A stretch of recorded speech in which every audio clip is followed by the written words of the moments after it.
Alors, l'idée c'est de calculer cette somme là. Alors, S indice N qui est égal à somme K allant de 0 à N à l'indice K. Alors là, la nouveauté là, c'est qu'on va mettre une condition sur le K. K est pair.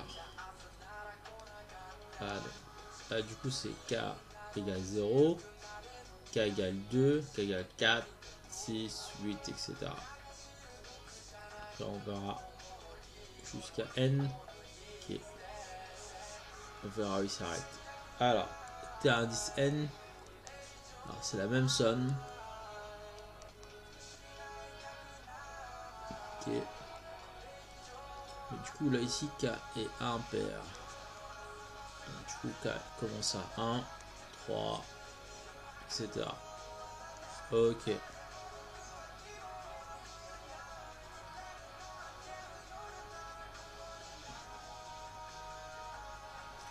Alors, 10 de calculer S indice N plus T indice N et la différence S indice N moins T indice N.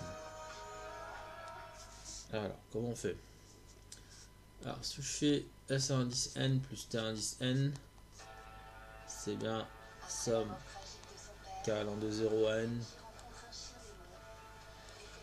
NK, K, K, PR, plus K allant de 0 à N, NK, K impair. Ok.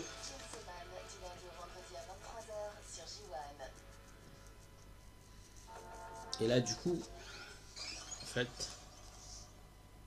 donc là, si on prend tous les cas, donc 0, 2, plus 1, 3, ça donne bien la somme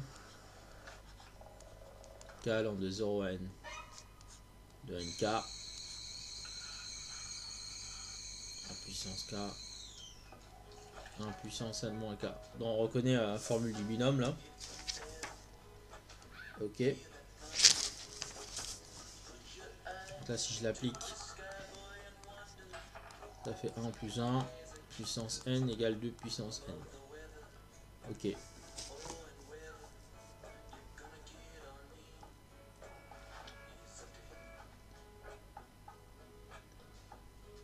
Ok. Par exemple, pour éclaircir le truc là, imagine que N égale 3. Donc ça aurait fait un truc comme somme des paires, donc ça aurait fait un truc comme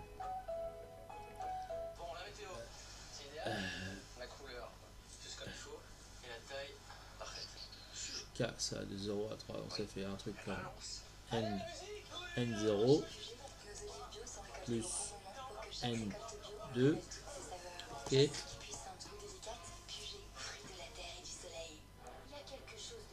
ok, plus N1 plus N3. Du coup, c'est le 3 qui est atteint ici. Ok, c'est le truc impair.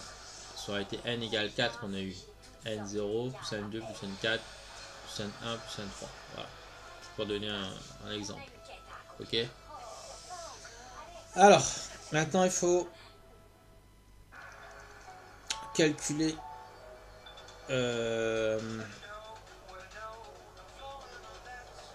S indice N moins T indice N. Ok.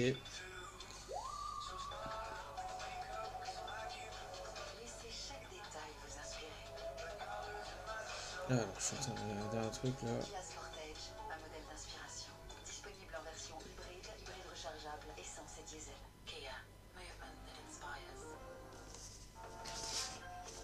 Alors, si on reprend, donc S indice N moins T indice N égale somme K allant de 0 à N, NK, K pair. Ok. Moins somme K allant de 0 à N, NK, K impair. Ok. Alors là, là ça va être un peu plus compliqué pour calculer la somme. Du coup il y a une astuce sortie un peu de nulle part là. Alors là il faut ouais. Du coup ça peut s'écrire somme allant de 0 à n, nk, k pair, moins 1 puissance k. Ok, alors pourquoi? On verra ça tout de suite, moins. Alors, bon, du coup la plus, sur 12 plus on verra. K allant de 0 à n, un indice k, moins 1 puissance k, c'est un moins, hop, k impair. Ah, pourquoi? On sait que quand k est pair, moins 1 puissance k, c'est égal à 1. Ok, ça fait 1, ça change rien. Et quand k est impair, moins 1 puissance k, c'est égal à moins 1. Donc là, normalement, on a moins 1. Voilà, c'est pour ça qu'on a mis le plus là. C'est exactement la même somme. Ok.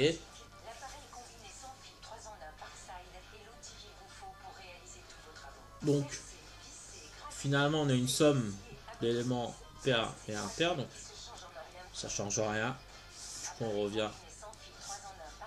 Voilà, là, comme on somme des trucs, donc on somme tous les éléments pair et impair. Donc voilà, ça fait exactement la somme k allant de 0 à n, un indice k, moins 1 puissance k. Donc ça, on l'a déjà calculé.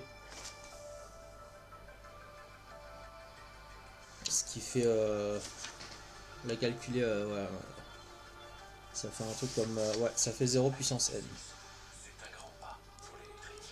Il faut voir mes anciennes vidéos, ouais, on l'avait calculé.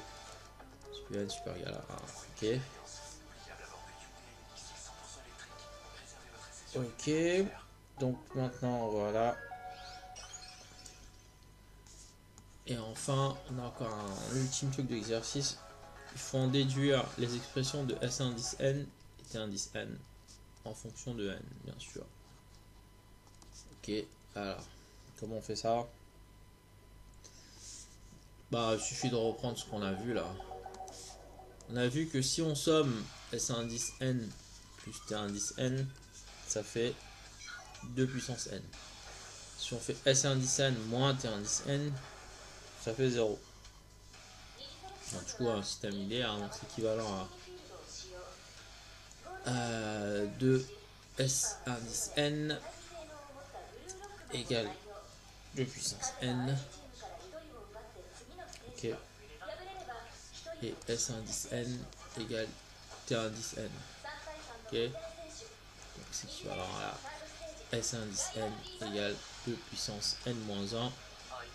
Du coup, T indice n égale 2 puissance n moins 1. Voilà. Donc là, on a fini la partie sur les sommes. On va voir vite fait les. Du coup, on fera en prochain chapitre les sommes doubles. On va revenir sur un des trucs fondamentaux. Vite fait, on va voir partie entière et valeur absolue. Après, on commencera somme double. Somme double et après, on fera une grosse partie sur les nombres complexes. Voilà.